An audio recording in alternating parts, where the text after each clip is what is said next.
감사합니다. 네, 우리 옆에 분들과 인사하실까요? 잘 오셨습니다. 잘 오셨습니다. 네, 정말로 잘 오셨습니다.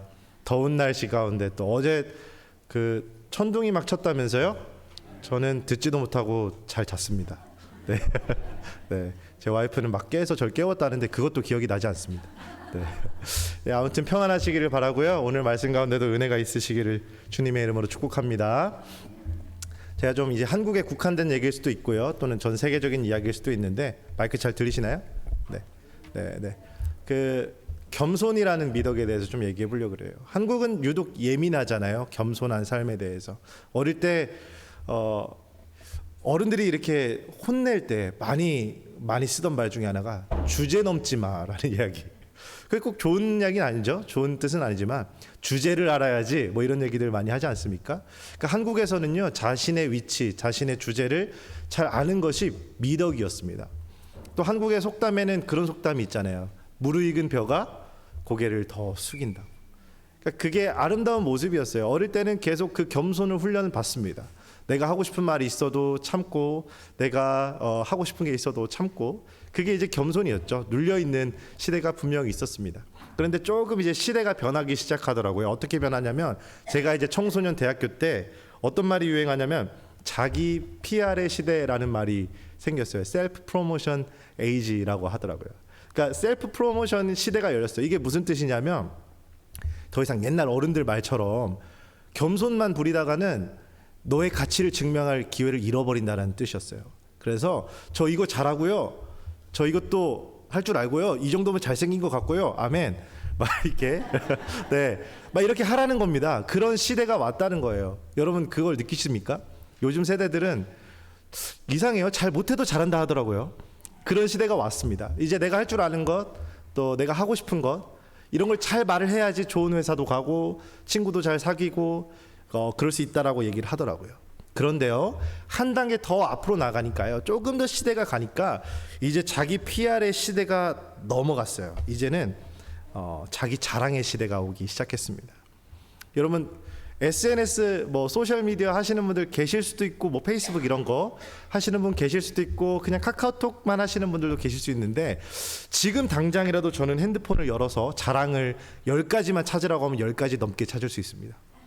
네, 핸드폰에는요 자랑이 넘쳐납니다. 내가 어제 뭘 먹었고, 내가 어제 어딜 갔다 왔고, 내가 얼마나 유명한 사람이랑 만났고, 우리 집이 얼마나 예쁘고, 내 자식이 얼마나 예쁘고. 네, 할 수 있죠. 네, 자랑의 시대입니다. 자랑이 넘쳐나는 시대에 살고 있어요. SNS에 자랑하지 않으면 올릴 글이 없습니다. 감사합니다. 네, 자랑할 것이 없으면 내가 오늘 뭐 포스팅 하나 하고 싶은데 쓸 글이 없을까 봐 억지로라도 자랑거리를 찾아내는 시대에 살고 있다는 거예요. 그러니까 지금은요, 자랑하지 않으면 내가 존재감이 없다라고 느껴질 정도로 세상이 변했어요.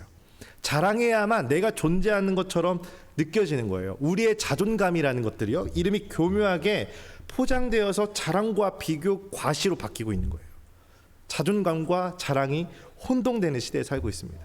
제가 예전에 심리학 공부할 때 찰스 테일러라는 한 철학자의 책을 본 적이 있는데요, 이 책에 이제 소스 오브 셀프, 뭐 자아의 근원이라는 책인데, 그 책에서 이런 얘기를 했습니다. 그 사람이 현대인들의 자아는 끊임없이 외부에서 인정해 줘야지만 서 있을 수 있다.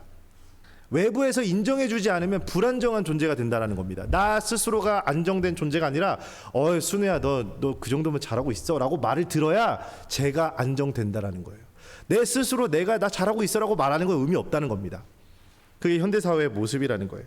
결국 우리는 누가 나를 얼마나 봐주는가, 얼마나 나한테 좋아요를 눌러주는가, 얼마나 나한테 칭찬을 해주는가가, 그래 권순우 살아있네 라고 말할 수 있게 된다는 거예요. 여러분 이게 좀 슬프지 않습니까? 근데 이렇게 제가 말하면 걱정하시는 분들 있을 거예요. 오늘 아침에 내가 무슨 자랑했더라, 교회 와서 내가 SNS에 뭘 올렸더라, 나 아까 전만 해도 방금까지만 해도 자식 자랑했는데, 막 이렇게 걱정하시는 분들 계실 겁니다. 근데 오해하지 마세요. 저는 오늘 여러분 자랑하지 마십시오 라고 말하는 게 아닙니다. 자랑은 해야죠. 왜냐, 우리 교회 공동체라는, 믿음의 공동체라는 것은요, 하나님이 내게 주신 축복을 나눌 줄 아는 곳이에요. 하나님이 내게 주신 것을 얼마나 기뻐하냐가 그 교회의 가치인 거예요. 할렐루야. 여러분 자랑하십시오. 하나님이 여러분들에게 베푸신 은혜를 자랑하셔야 됩니다. 그런데 제가 오늘 말씀드리고 싶은 것은 어떻게 자랑하냐는 거예요. 우리의 자랑 속에 누가 드러나느냐는 거예요. 어떤 가치를 자랑하느냐는 거예요. 여러분 오늘 안에 제가 두 가지 질문을 드리고 싶어요. 나는 지금 무엇을 자랑하고 있는가? 또는 하나님께서 기뻐하시는 자랑이 뭘까? 오늘 이 말씀 가운데 여러분들이 좀 깨달음이 있으시길 바라고 예레미야를 통하여서 말씀하시는 하나님의 음성을 듣게 되시기를 주님의 이름으로 축복합니다. 오늘 우리가 함께 읽은 예레미야 9장 말씀은요, 남유다가 멸망하기 직전에 선포된 말씀이에요. 그러니까 바벨론 군대가 예루살렘을 어떻게든 먹으려고 쳐들어가려고 이렇게 군대가 이제 막 모이고 있는 상황입니다. 그러니까 남유다가 멸망 직전입니다. 실제로 곧 멸망을 당합니다. 근데 정말 절체절명의 위기의 순간이죠. 풍전등화의 순간이죠. 그런데 놀랍게도 유다 사람들은 전혀 긴장하지 않고 있습니다. 왜일까요? 하나님을 너무 신뢰해서요? 그렇다면 오늘 설교는 여기서 끝입니다. 하지만 그렇지 않고요. 그 사람들은 자신들이 가지고 있는 것들을 가지고 평안할 수 있었어요. 그들의 마음을 지탱했던 게 하나님의 관계 때문이 아니라 오랫동안 쌓아온 그 사람들의 종교적 자부심, 문화, 그리고 안정감 때문이었어요. 이스라엘 사람들이, 유대인들이 밥 먹듯이 하던 말이 있어요. 그게 뭐냐면 우리에게 성전이 있습니다. I have temple, we have temple. 이 얘기를 밥 먹듯이 했어요. 그게 그 사람들의 자존심이었거든요. 자부심이었거든요. 또 우리에겐 다윗의 왕조가 있고 우리에겐 제사장이 있고 예루살렘은 하나님의 도시야 라는 자부심이 있었어요.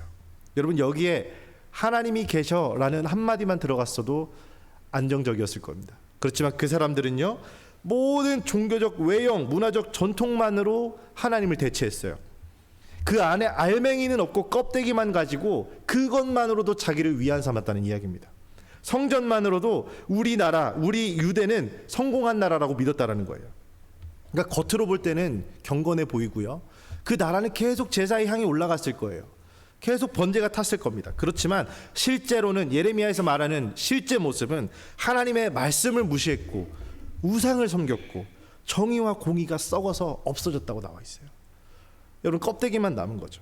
신앙의 본질은 완전히 사라지고 껍데기만 남은 상태에서 여전히 우리는 안전해라고 말하는 게 이스라엘 현재 이 말씀의 모습인 거예요.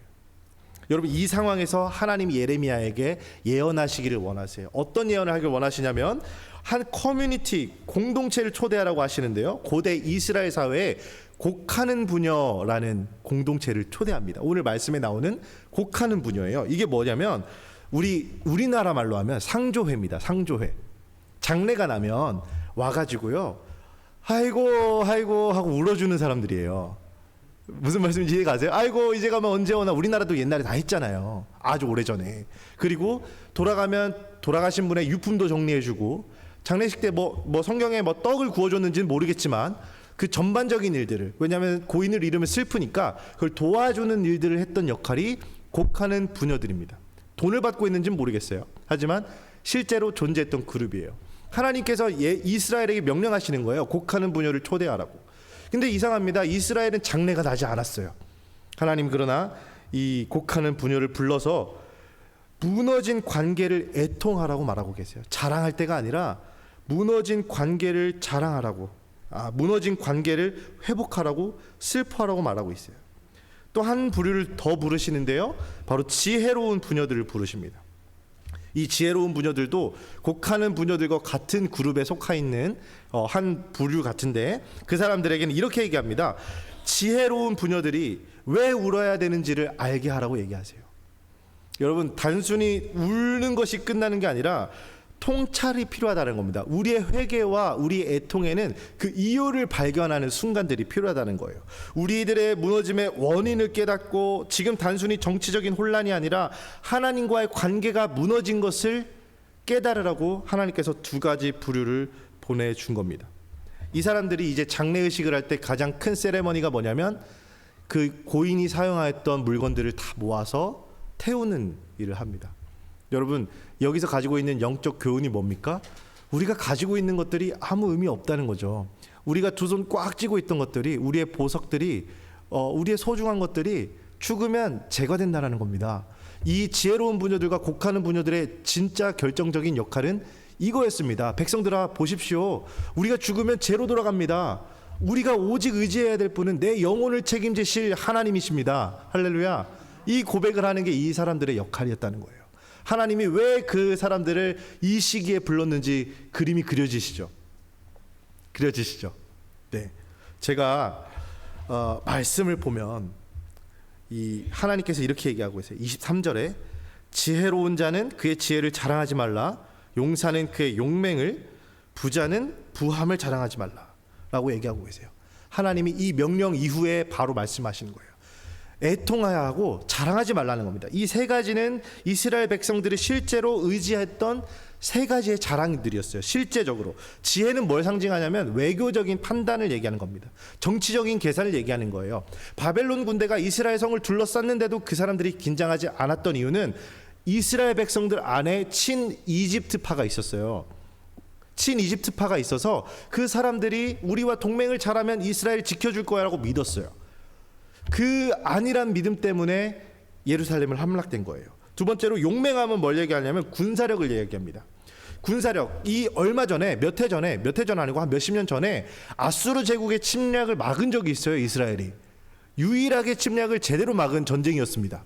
그러니까 이스라엘 백성들 기억엔 그 프라이드만 남아있는 거예요. 우리는 어느 군대가 쳐들어와도 막을 수 있어. 우린 그런 경험이 있어. 예루살렘은 난공불락의 섬이야. 그런데 그 사람들이 까먹은 게 있어요. 뭐냐면 그 당시에는 히스기야가 목숨 걸고 하나님께 매달렸기 때문에 전쟁에서 이긴 거였거든요. 근데 그 사실을 까먹었어요. 그냥 전쟁에서 이긴 것만 기록에 남았으니까 그것만 본 거예요. 우리는 나라는 전쟁도 잘해, 용맹해 라고 착각한 겁니다. 또 마지막에 뭐 자랑하지 말라 그러냐면 부자됨을 자랑하지 말라고 나와 있어요. 부함. 근데 이 부함은 단순히 돈이 많은 걸 의미하는 게 아니라 재물 이상의 것을 의미하는데, 당시 유대 사회, 그 당시 고대 사회에서는 성전의 금기물, 은그릇, 금그릇 이런 것들, 왕궁의 안녕, 제사 시스템, 도시 번영의 전체를 아우르는 안정감을 의미하는 거예요. 그러니까 나라가 잘 산다는 전체적인 의미를 가지고 있는 거예요. 특히 성전에서 금과 은으로 만든 그 제사가 드려지는 것이 그 이스라엘 민족들에게는 엄청난 자부심이었어요. 이 성전에 있는 그 금과 은은 다른 나라에서도 비교할 수 없을 만큼 아주 값진 것들이었기 때문입니다. 사실은 더 나아가서 고대 사회에서는 종교가 하나님을, 신을 믿는다는 것이 그 국격이었습니다. 두 나라가 딱 부딪히면은 그 나라의 신과 우리나라의 신이 싸우는 거예요. 근데 이스라엘이 딱 볼 때 우리나라 신을 모시는 성전이 훨씬 크고, 우리나라 신을 섬기는 성전에 금이 훨씬 많고, 우리나라 신을 섬기는 성전이 항상 번제를 드려요. 그들은 부하다고 느꼈겠죠. 안정된다고 느꼈겠죠. 그런데 다시 말씀드리지만 그 안에는 하나님이 계시지 않았습니다. 하나님이 받지 않는 제사, 하나님이 계시지 않는 성전이었습니다. 이제 우리 이제 현대로 좀 돌아와 보겠습니다. 우리 21세기에 우리의 모습도 다르지 않지 않습니까? 우리도요, 지혜, 능력, 대담함 자랑하지 않습니까? 나의 정치적인 뛰어남, 나의 논리력, 나의 이성, 나의 학력, 나의 가진 것, 나의 대담함, 나의 성공 자랑하지 않습니까? 그리고 심지어 우리의 신앙생활도 자랑하지 않습니까? 내가 교회를 몇 년 다녔고, 내가 성경 통독을 몇 번 했고, 내가 대표 기도하면 다들 좋다고 하더라. 목사님 저 좋다도, 야 내가 오늘 설교하면 몇 분이나 나한테 잘한다고 해줄까? 뭐 이런 생각 하지 않겠습니까? 네, 인간적이지만 당연한 거 아니겠습니까? 우리 안에도 말씀에서 나오는 그런 자랑들이 넘치고 넘쳐납니다. 하나님이 하지 말라고 했던 자랑들이 넘쳐납니다. 제가 재밌는 이야기 하나 해드릴게요. 제가 대학교 다닐 때 학교에서 크게 이제 축제를 합니다. 막 연예인들 부르고 막 노래도 하고 하잖아요. 근데 저는 신학교를 다녔는데 우연치 않게 제 선배가, 한 학번 선배가 그 축제를 간 거예요. 연예인 보러. 그 갔다가 뭐 추첨을 하라 그래서, 로터리라 그러나요? 추첨을 하라 그래가지고 추첨을 했는데 1등이 됐어요. 심지어 그 추첨한 데가 술집이었대요. 술집, 대학교 술 파는 데였대요. 그래서 들어가서 그걸 뽑아서 됐대요. 그래서 뭐가 1등 상품이었냐면 스포츠카, 렌트. 주는 거 아니고 3일 렌트.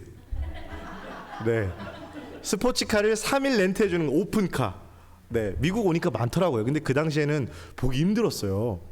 더 아시겠지만 스포츠카 렌트카인데 막 오픈카를 나온 거예요. 그러니까 그 형이 얼마나 신났겠어요. 막 빨간색이었거든요. 그 차를 타고 막 돌아다니는 거예요. 막 이 사람 저 사람 태우고 자기 평소에 좋아하던 여자 탈래? 하고 막 태우고 신나게 하루를 가지고 노는 겁니다. 저도 태워달라고 했는데 저는 안 태워줬고요. 근데 그렇게 신나게 노는데 다음 날부터 원래 3일이라고 들었는데 차를 안 타는 거예요. 그래서 3일이 지나서 그 형한테 물어봤어요. 왜 하루만 타고 도로 갖다 줬어요? 하루짜리였어요? 그러니까 자기가 아무 생각 없이 조수석에 있는 그 수납하는 걸 뭐라 그러죠? 그걸 열었는데 무슨 문서가 하나 있대요. 문서가 하나 있었대요. 그래서 꺼내서 보니까 그 문서에 뭐라고 써 있냐면, 자, 여기에 아주 작은 상처만 나도 보험이 안 되기 때문에 몇백만 원을 물 수 있습니다. 그러니까 이 차를 타실 때 조심하세요라는 경고 문구가 써 있더래요. 그래서 형님이 하루는 즐겁게 타다가 그 글을 본 뒤로는 지하 주차장에다가 우비 덮어놓고 시간마다 나와서 감시를 했답니다. 누가 돌 던질까봐. 여러분, 처음에 첫날 그 스포츠카는 자랑이었죠. 내가 누군가에게 보여주고 싶은 자랑이었을 겁니다. 심지어 내 것이 아닌데도 불구하고. 그런데 이틀째 때 그것이 내 것이 아님을 깨달으니까 그게 뭐가 돼요? 짐이 됩니다. 가지고 있는 자체가 부담이 되고요. 어떻게 하면 그것이 나를 해칠까 두려워하게 됩니다. 여러분, 이게 자랑의 본질입니다. 제가 말씀드리고 싶은 것은 오늘 자랑하지 말라고 하나님이 경고하신 이유가 여기 있는 거예요. 우리의 자랑하는 것들이 결국에는 우리를 온전하게 하는 것이 아니라 온전히 우리를 무겁게 한다는 데 있는 거예요. 당장은 대단해 보이고 당장은 그게 너무 갖고 싶을 수 있지만 여러분, 그 모든 것들의 주인이신 하나님이 도로 찾으시면 어떡할 거예요? 우린 이 사실을 알면서 그렇게 들으면서도 반복하고 있는 겁니다. 누가복음 12장에도 예수님께서 좋은 예화 들려주시잖아요. 부자가 한 성경 구절에 그 부자가 내 거라는 말을 몇 번이나 하시는 줄 아세요? 내 거, 내 곳간, 내 곡식, 내 소유. 근데 마지막에 하나님이 물으시잖아요. 내가 그것을 도로 찾으면, 어리석은 자여, 내가 그것을 도로 찾으면 그것이 누구 것이겠느냐? 여러분, 이게 일맥상통한 교훈입니다. 자기 자랑은 우리를 지켜줄 수 없습니다. 우리가 가진 것은 나의 영혼을 지켜줄 수 없습니다. 누가복음 12장 21절에 보니까 이렇게 나와 있어요. 자기를 위하여 재물을 쌓아두고 하나님께 대하여 부요하지 못한 자가 이와 같으니라. 여러분, 하나님께 대하여 부요하다라는 게 무슨 뜻일까요? 하나님과 관계가 깊다는 뜻입니다. 하나님을 사랑한다는 뜻입니다. 하나님 한 분만으로 된다는 뜻입니다. 여러분, 저와 여러분이 그런 사람이 되기를 주님의 이름으로 축복합니다. 결국에 우리가 많은 것을 소유하고 자랑해도 하나님 없이 세워진 것이라면 그것은 자랑이 아니라 환상이라는 것, 오늘 말씀이 말하고 있습니다. 성경이 그래서 또 말하고 있어요. 잠언 11장 4절에 재물은 진노의 날에 무익하나 공의는 죽음에서 건지느니라. 할렐루야. 시편 20편 7절에도 말하고 있습니다. 어떤 사람은 병거, 어떤 사람은 말을 자랑하나 우리 여호와 우리 하나님의 이름을 자랑하리로다. 이게 오늘 말씀의 핵심입니다. 여러분, 우리가 24절 말씀을 보면 자랑하는 자는 이것으로 자랑할지니 곧 명철하여 나를 아는 것과 나 여호와는 사랑과 정의와 공의를 땅에 행하는 자인 줄 깨닫는 것이라. 나는 이 일을 기뻐하노라. 여호와를 자랑하는 것, 더 정확하게 말하면 여호와를 아는 것을 자랑하라고 하십니다. 아는 것. 근데 여기서 안다라는 말씀이 단순히 머리로 아는 게 아니에요. 공부해서 아는 게 아니라 좀 더 정확하게는 히브리어로는 야다라고 하는데요. 이 말은 삶으로 습득한다라는 말에 가깝습니다. 경험이라는 말에 가깝습니다. 머리로만 배우는 게 아니라 온몸으로 통과내어서 삶으로 알아내는 것, 그것이 야다입니다. 제가 어릴 때는 학부모 수업이라는 게 있었어요. 참관 수업 말고, 지금도 있는지 모르겠는데 저 초등학교 때 엄마 아빠가 학교에 오셔가지고 1일 교사가 되는 겁니다. 그러니까 뭐 선생님이, 저희 아버지 같은 경우는 컴퓨터 학원을 했었으니까 와가지고 컴퓨터 가르쳐 주시고, 또 뭐 어떤 꽃집을 하면 와가지고 원예 수업을 하시고 이런 수업이 있었어요. 지금도 있니? 네, 없는 것 같고요. 그때는 있었어요. 그래서 아이들이 그날만 기다립니다. 우리 부모님이 오면 얼마나 자랑스럽겠어요. 막 그날 자기 부모님이 오면 어깨가 막 여기까지 막 올라가 있는 거예요. 막 이러고 다니는 거예요. 막 우리 아빠 왔다고. 네. 근데 선생님이 그렇게 교육을 시켜요. 오면 아빠, 엄마라고 부르지 말고 선생님이라고 불러라 라고 교육을 시켜요. 왠지 아세요? 아이들이 서운해할까 봐. 못 오시는 부모님도 있잖아요. 그러니까 선생님이라고 불러라고 하는 거예요. 그러면은 이제 어떻게 하냐면 그날 만약에 자기 아빠가 왔다. 그럼 애들이 막 긴 깨고 나 어제 저 선생님이랑 같이 밥 먹었잖아. 이렇게 얘기하는 거예요. 나 어제 저 선생님이랑 같이 잤어. 어제 같이 목욕탕도 가고 우리 아빠잖아. 막 이렇게 하는 거예요. 애들이 막 자랑하고 싶어서 죽는 겁니다. 막 수업 시간에 말 더 안 들어요. 아빠가 오면. 저도 그랬던 것 같아요. 왜요? 왜 그러는 걸까요? 아이들이 왜 그래요? 뭘 자랑하고 싶은 거예요? 저분이 내 아빠라는 걸 너무 자랑하고 싶은 거예요. 저분과 나의 관계를 자랑하고 싶은 거예요. 어제 내가 저분과 함께 했고 오늘도 이 수업 끝나면 같이 집에 갈 거고 내일도 함께 하는 걸 자랑하고 싶은 거예요. 왜요? 내가 사랑하는 아빠니까. 내가 사랑하는 엄마니까. 그게 너무 자랑스러운 거예요. 아빠가 수업을 잘해서 자랑스러울까요? 아니에요. 그냥 내 아빠인 게 자랑스러운 거예요. 여러분, 이게 야답니다. 안다라는 건 여기 있습니다. 하나님을 자랑하셔야 됩니다. 하나님을 정말로 온몸으로 체득한 여러분들이 경험한 하나님을 자랑하셔야 됩니다. 기다리시고 기뻐하셔야 됩니다. 여러분들이 더 잘 아시겠지만 하나님은 언제 만납니까? 하나님 언제 만나셨어요? 제가 우리 성도님들의 모든 인생 스토리를 들을 수 없지만 제가 맞춰볼 수 있습니다. 하나님 언제 만났냐? 가장 힘들 때. 맞으시죠? 네, 그게 하나님이 일하시는 방법입니다. 여러분, 무슨 말씀 드리려면요, 하나님을 알다, 야다의 은혜는요, 물론 내가 축복받았을 때 경험할 수 있어요.